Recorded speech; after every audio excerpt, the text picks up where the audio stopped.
بسم الله الرحمن الرحيم يا أيها الناس أنتم الفقراء إلى الله والله هو الغني الحميد إن يشأ يذهبكم ويأتي بخلق جديد وما ذلك على الله بعزيز. A'udzubillahi minasyaitonirrajim. Bismillahirrahmanirrahim. Assalamualaikum warahmatullahi wabarakatuh. Alhamdulillahirabbil alamin. Segala pujiannya bagi Allah Tuhan semesta alam. Abang kakak yang rahmati Allah, senang sekali kita bisa ketemu lagi dalam video bedah buku Mustahil Miskin ini, yang insyaallah akan kita bahas sampai beberapa episode ke depan. Abang kakak yang rahmati Allah, terima kasih masih terus menonton video ini dan sudah ikut ya grup Mustahil Miskin dalam Facebook atau ikut Instagramnya. Kemudian abang kakak yang rahmati Allah, saya juga pengen mengajak abang kakak semuanya, kita mulai pada pagi hari ini, kita mulai dengan bersama baca basmalah dan membaca ta'awuz. A'udzubillahi minasyaitonirrajim. Bismillahirrahmanirrahim. Abang kakak yang rahmati Allah, tunggu sebentar ya, artinya agak menunggu kemarin karena ada beberapa hal, saya juga lagi kurang fit, lagi kurang sehat. Ya bantu doanya gitu abang kakak ya, insyaallah kedepannya bisa jadi lebih baik. Baik, di video Tauhid Online sebelumnya kita membahas tentang sudut pandang. Masih bicara tentang sudut pandang, hari ini abang kakak masih bicara tentang sudut pandang. Nah hari ini saya pengen mengingatkan kembali abang kakak, salah satu yang pertama di video nomor 5 kemarin, di episode kelima, kita selalu melihat sesuatu menurut kita. Menurut kita. Semuanya apa kata kita, maunya kita, pokoknya, yang penting nih bahasanya. Tapi kan tuh, dan seterusnya. Sehingga abang kakak, sebagaimana yang di sebelum-sebelumnya, semakin kita nyalahkan orang lain, semakin masalah tidak selesai. Saya kasih logika sederhana sebagai pembuka ini. Ingat cerita tentang seorang kakek yang dia itu dikasih jenggot. Di jenggotnya itu ada terasi yang diselipkan oleh cucu-cucunya. Setelah kakek ini bangun tidur, dia mulai mencium, kamar ini bau terasi. Pergi dia keluar kamar, dia bilang, kamar ini pun bau terasi. Dia pergi ke dapur, makin di dapur bau terasi. Sampai akhirnya dia pergi ke ruang tamu, dia bilang bau terasi. Pergi dia keluar rumah, dia teriak, dunia ini bau terasi. Dari mulai kamar tidur, ruang tamu, dapur, ruang keluarga, ruang TV, sampai depan rumah dia bilang dunia bau terasi. Dalam pikiran si kakek, dunia yang bau terasi, padahal jenggotnya yang ada terasi. Abang kakek yang rahmati Allah, nomor satu nih, kita menilai sesuatu selalu menurut kita. Apa kata kita, bagaimana maunya kita, pokoknya, yang penting, tapi kan ini punya saya dan seterusnya, dia yang nipu dan segala macamnya. Maka ketika sudut pandang ini kita gunakan sudut pandang kita, maka yang muncul adalah pasti tidak akan selesai. Yang jelas ini masalah akan bertambah. Bertambah apa? Bertambah dosisnya. Pusingnya nambah, stresnya nambah, sakitnya nambah. Nah, abang kakak ingat ya, kita belajar di Mustahil Miskin ini, saya akan bedah semuanya step by step. Bagaimana sih dari episode punya ratusan juta hutang sampai punya aset puluhan miliar tuh apa yang harus dibenahi. per episode. Karena kalau seminar hanya 1 jam tidak cukup rasanya untuk menceritakan apa yang harus saya lakukan. Nah, mudah-mudahan video ini jadi amal jariah gitu ya. Mudah-mudahan jadi inspirasi buat abang kakak, karena alhamdulillah dengan izin Allah sudah banyak sekali orang-orang yang melewatinya dan lepas dari masalahnya masing-masing. Nah, saya berharap abang kakak yang hari ini sedang menonton juga menjadi orang-orang berikutnya yang ditakdirkan Allah lepas dari masalahnya. Makanya sabarnya belajarnya sabar-sabar, pelan-pelan. Satu kesalahan dari sudut pandang itu, kita selalu melihat dari sudut pandang kita, maunya kita, yang penting kita, tapi kan kita. Padahal koreksiannya abang kakak pernah mancing? Pernah mancing kan? Mancing tuh apa yang mau dipancing? Ikan, udang. Nah, kalau kita pengen mancing ikan, pengen mancing udang, apa yang kita lakukan? Maka kita akan pasang umpan. Nah, umpan itu biasanya abang kakak adalah makanan yang disukai oleh yang akan kita pancing. Mulai masuk enggak ya analoginya ya? Nah, jadi kalau mau mancing sesuatu, ya pancinglah dengan umpan yang disukai oleh yang akan kita pancing. Kalau kita pengen dapatkan ikan, ya umpannya harus cacing, jangan nasi goreng, jangan pempek, jangan permen, ya ikan enggak akan makan gitu ya. Kita memang suka makan, tapi kalau memancing ikan kita akan kasih sesuatu yang disukai sama dia. Ikan gabus, mancingnya pakai kodok, karena ikan gabus suka makannya. Nah, sama abang kakak, ketika kita pengen menyelesaikan masalah yang sedang kita hadapi, sudut pandangnya harus kita rubah dari sudut pandang orang lain, dari sudut pandang yang menciptakan kita.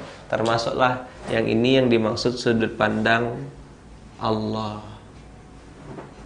Nah, nanti di akhir saya akan bahas apa salah satunya dan di mana sudut pandang Allah itu. Yang kedua, kesalahan kedua yang membuat kita bertambah dosisnya. Kita selalu berprinsip keinginan harus sama dengan kenyataan.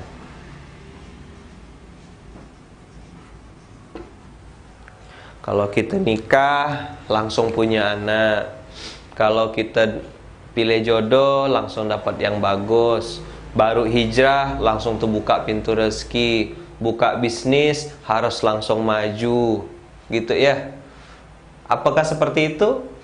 Tidak. Kalau sudah orang punya keinginan harus sama dengan kenyataan, maka yang didapat hadiahnya pasti ini dia bang kakak.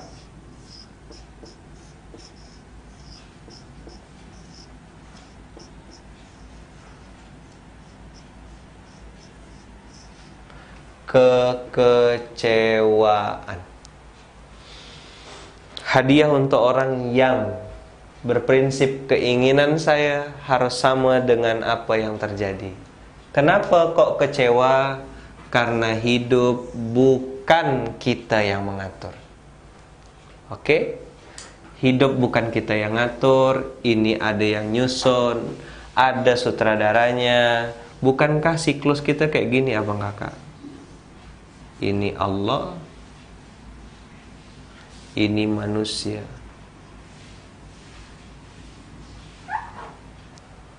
Allah, manusia.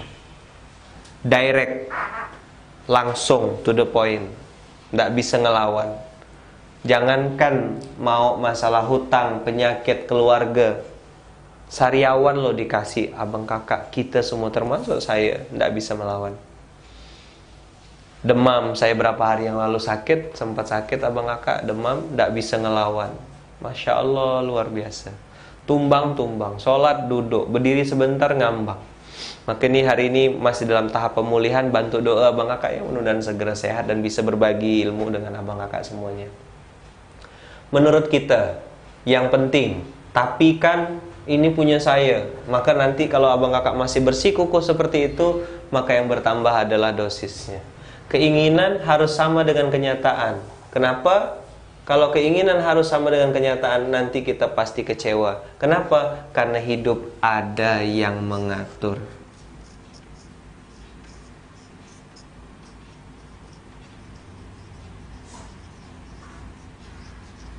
Baik, abang kakak yang dirahmati Allah, hidup ada yang ngatur.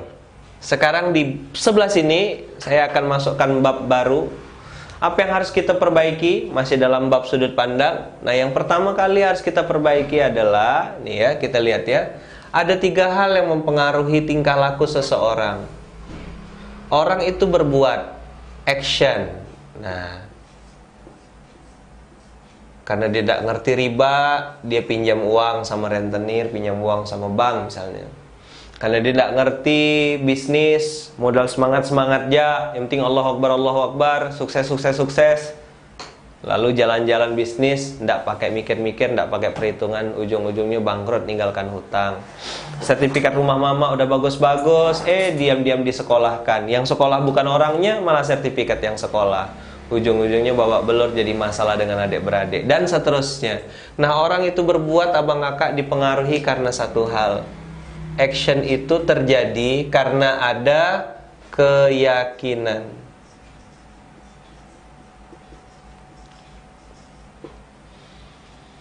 Nih,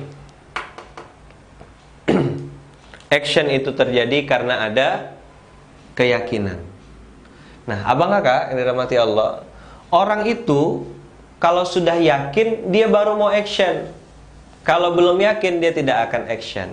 Contoh, ada orang nih disuruh jalan, Pak, pergi ke sana, ke Sungai Jawi. Jalan sendiri pun tidak apa-apa. Jalan kaki dari Sungai Redalam ke Sungai Jawi. Kenapa dia yakin dan kenapa dia kerjakan? Karena dia sudah tahu, oh aku udah tahu ilmunya. Nanti dari sini lurus terus sampai simpang Polda, lurus lagi. Nanti sampai ini terus. Karena dia sudah tahu ilmunya dan dia yakini, maka dia berani memutuskan untuk berangkat. Nah, kawan-kawan, keyakinan itu muncul karena ada yang namanya informasi. Nah, mungkin nanti di episode ke-7 besok saya akan lanjutkan tentang informasi ini apa saja. Nah, abang kakak yang dirahmati Allah, selama ini orang tuh berbuat karena ada sesuatu yang diyakininya. Nah, sebelum dia meyakini sesuatu, ada informasi yang diterimanya. Jadi urutannya itu nomor 1, nomor 2, nomor 3. Informasi menghasilkan keyakinan, keyakinan menghasilkan action. Mulai nyambung? Baik. Nah, sekarang yang jadi pertanyaan, question mark, tanda tanya. Informasi apa dan yang seperti apa yang masuk ke dalam otak kita?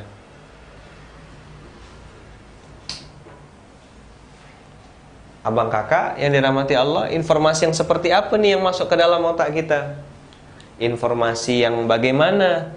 Kalau informasi yang sampai adalah benar, maka insya Allah actionnya benar. Kalau informasi yang salah, bisa jadi bermasalah. Nah, informasi ini ada 3, bang kakak. 1, 2, 3. Nah, di sini ya. Informasi itu ada 3. Yang pertama adalah tidak tahu sama sekali.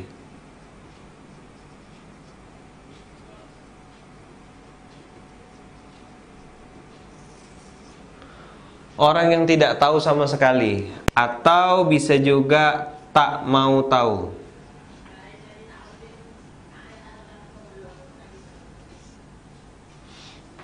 Dah, yang pertama ada orang yang tidak tahu sama sekali. Ada kisah nyata, Bapak, abang kakak, Bapak Ibu.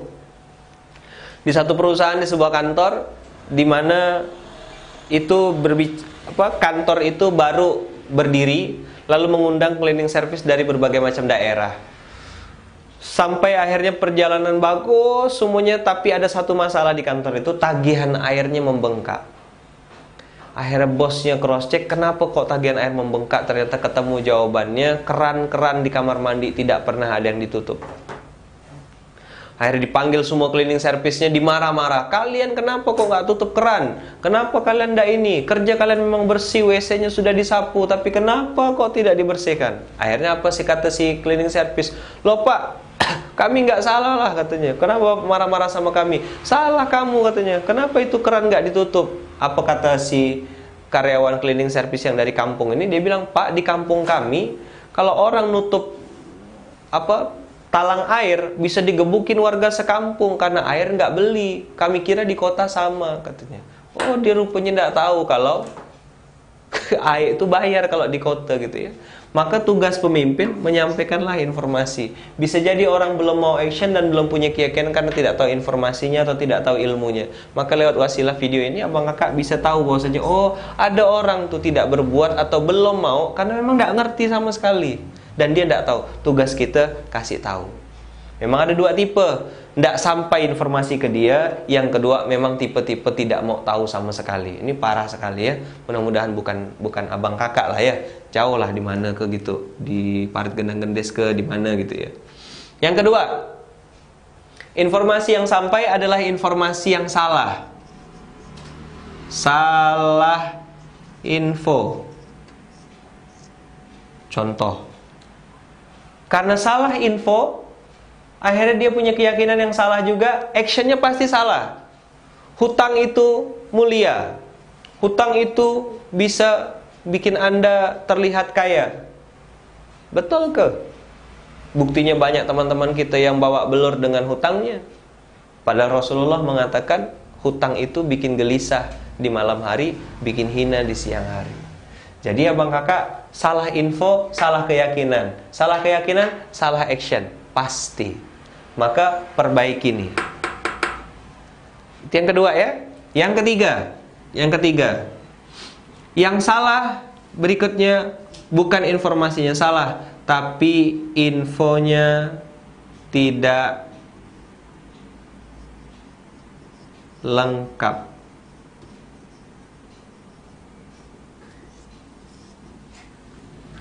Contoh kasus, info yang sampai tidak lengkap.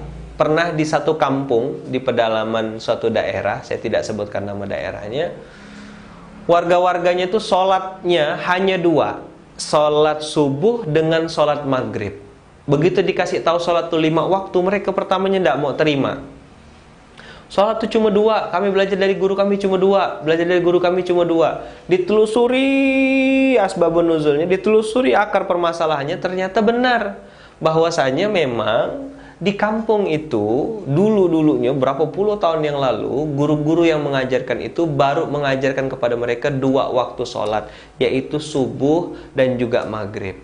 Belum sempurna sang guru mengajarkan isya, zuhur, asar, karena masyarakatnya sebagian adalah petani, jadi masih pelan-pelan nih dakwahnya.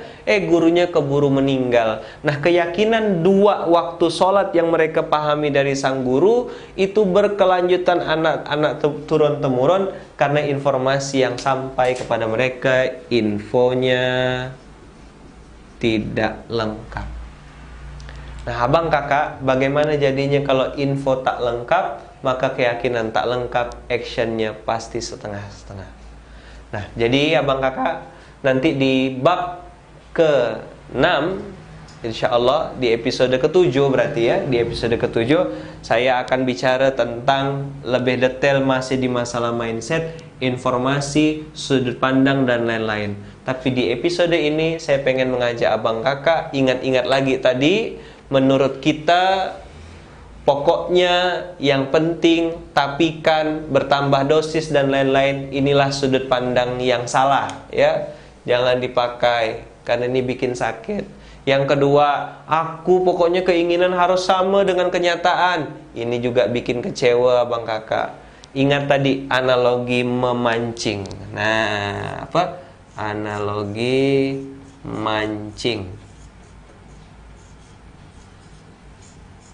Umpan. Kalau kita mancing harus pakai umpan yang tepat baru dapat ikan yang tepat. Nah, nanti ya kan, ketika informasi ini kita tahu, oh, mancing udang pakai umpan ini, mata pancing ini, semua ada jorannya, talinya, ketebalannya. Masa mau dapatkan sesuatu yang besar umpan yang pakai yang kecil itu tidak mungkin. Di mana-mana pengen dapat yang besar, umpannya juga harus besar. Nah, hari ini kita bahas dulu bedah apa sih yang menjadi tolak ukur permasalahan seseorang. Kenapa kok dia salah action, salah berbuat, salah bertingkah laku, terlanjur salah. Nanti dia mulai nyalah-nyalahkan orang lain. Tidak. Yang pertama kali harus dibetulkan adalah betulkan dulu informasi. Ingat tadi ya, informasi ada 3. Ada orang yang tidak tahu sama sekali, maka beritahulah dia. Ada orang yang tidak mau tahu sama sekali, doakan dia. Kalau yang ini dikasih tahu. Kalau yang ini udah tidak mau tahu sama sekali, doakan. Semoga Allah lembutkan hatinya. Ada orang yang salah info. Dia kan dianggap hutang itu mulia, akhirnya bawa belur. Dia bilang tidak apa-apa kok, boleh katanya berutang gini-gini boleh, pinjam-pinjam. Memang berutang boleh, tapi untuk hal-hal tertentu. Lalu informasi yang sampai ke dia tidak lengkap.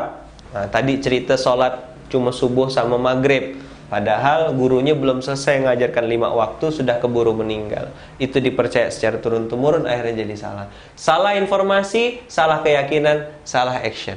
Oke? Baik abang kakak yang rahmati Allah, saya doakan terus mudah-mudahan abang kakak sehat, ya, panjang umur, murah rezeki dalam ketaatan. Saya juga doakan mudah-mudahan yang punya masalah diangkat Allah masalahnya, yang sedang punya hutang insya Allah SPBU semua pasti berlalu. Tenang saja ya, semua orang ngalami itu kok, sedang Anda tidak sendirian, tenang saja. Lalu saya mengajak abang kakak untuk tolong bantu share video ini, mudah-mudahan jadi amal jariah.